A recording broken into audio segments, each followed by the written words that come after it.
Welcome to ClarityGrit, where we break down the psychology of growth, confidence, and self-respect. Have you ever noticed how the loudest people online post everything, but the quiet ones show almost nothing? And somehow, the quiet ones feel harder to read, harder to understand, and even harder to judge. Today, we're talking about the psychology of people who don't post their photos on social media. And trust me, their silence says more than their selfies ever could. Think about it.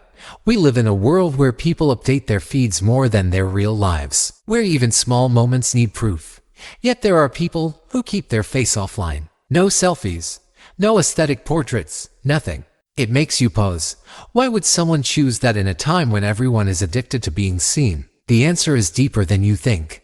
Some people don't post because they value privacy more than attention. These are the ones who see the online world as a stage, not a home. They don't feel the need to stand in the spotlight to feel real. They don't chase validation.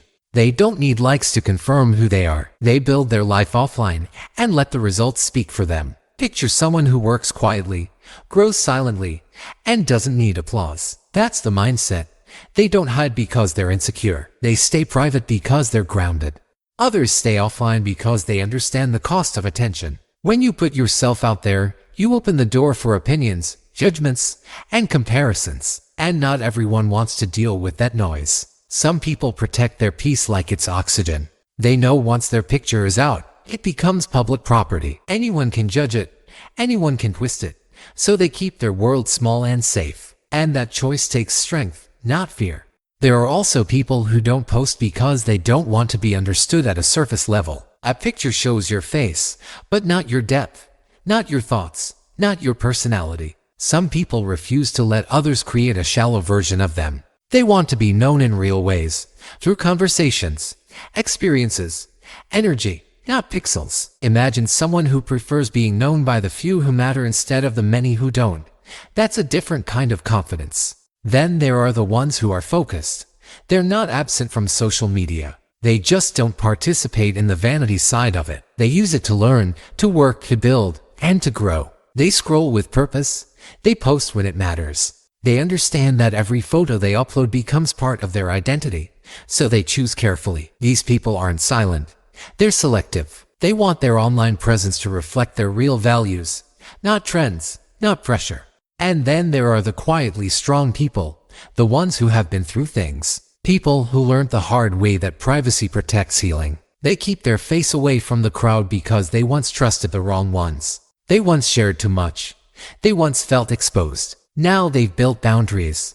And even though others may call them mysterious, to them it's peace. If you've ever pulled away from social media after pain, you know this feeling.